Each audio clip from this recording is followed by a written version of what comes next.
ہمیں بتایا کہ میرے محبوب کو جب پکارو تو اس طرح مت پکارنا جس طرح آپس میں ایک دوسرے کو پکارتے ہیں۔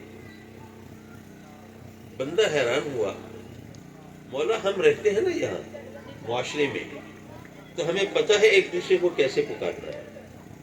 اگر کوئی بڑا ہے تو اسے کیسے پکارے، چھوٹا ہے تو کیسے پکارے، کوئی بزرگ ہے تو کیسے پکارے، اور اگر کوئی عمر میں کمتر ہے تو کیسے پکارے، اگر کوئی حاکم ہے تو کیسے پکارے، کوئی محکوم ہے تو کیسے پکارے، کوئی اچھا شریف آدمی ہے تو اسے کیسے پکارے، اور کوئی بدماش ہے تو اسے کیسے پکارے، کوئی اپنا دوست ہے تو کیسے پکارے، اور کوئی دشمن ہے تو کیسے پکارے۔ بھئی اس دنیا میں ہم رہتے ہیں نا، تو ایک دوسرے کو پکارنے کا طریقہ سلیقہ تو ہمیں آتا ہے، لیکن مولا تو فرماتا ہے میرے محبوب کو اس طرح نہ پکارو جس طرح ایک دوسرے کو پکارتے ہو۔ تو مولا پھر تو بتا کیسے پکاری؟ ایک دوسرے کو پکارنا تو ہمیں آتا ہے نا، لیکن تیرا فرمان یہ ہے کہ میرے محبوب کو اس طرح نہ پکارنا جس طرح ایک دوسرے کو پکارتے ہو۔ تو مولا پھر یہ تو بتا کیسے پکارے؟ تو رب کائنات نے اب تربیت فرمائی، پہلے تعلیم دی، میرے محبوب کو اس طرح نہ پکارو جس طرح ایک دوسرے کو پکارتے ہیں۔ اب تربیت فرمائی اور فرمایا کہ اے میرے بندو، تمہاری اوقات اور حیثیت کیا ہے؟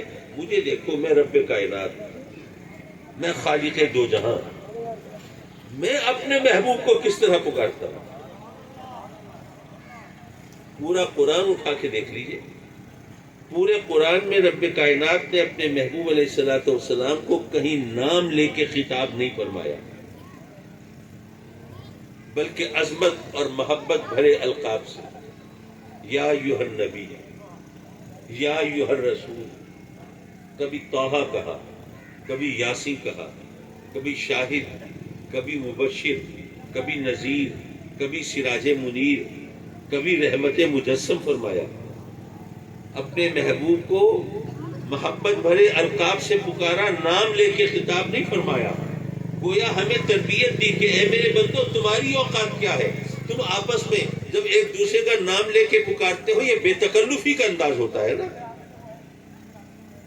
تو اس لیے یاد رکھو کہ میرے محبوب کو اس طرح بے تکلفی سے مت پکارنا، اس کی عظمت، اس کے مقام کا لحاظ رکھنا، اور دیکھنا کہ میں اپنے محبوب کو کس طرح پکارتا ہوں۔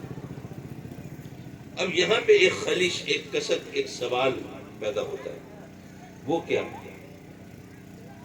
پھر آپ کہیں گے کہ جی ہم نے دیکھا ہے سنی حضرات اپنے گھروں میں یا اللہ یا محمد کے تغلے لگاتے ہیں، مسجدوں میں بھی بعض اوقات ایک طرف یا اللہ اور ایک طرف یا محمد لکھا ہوتا ہے، لیکن آپ جو کچھ بتا رہے ہیں اس سے لگتا ہے کہ پھر یا محمد کہنا تو پھر جائز نہیں، نام لے کے اس طرح پکارنا تو درست نہیں۔ میں عرض کروں گا اس بات کو ذرا سمجھنے کی ضرورت ہے۔ دیکھیے بات یہ ہے کہ نام لے کے پکارا جاتا ہے بے تکلفی بیان طور پر۔ اگر کوئی افسر ہے، جناب ڈی ایس پی صاحب کیسے ہیں آپ، لیکن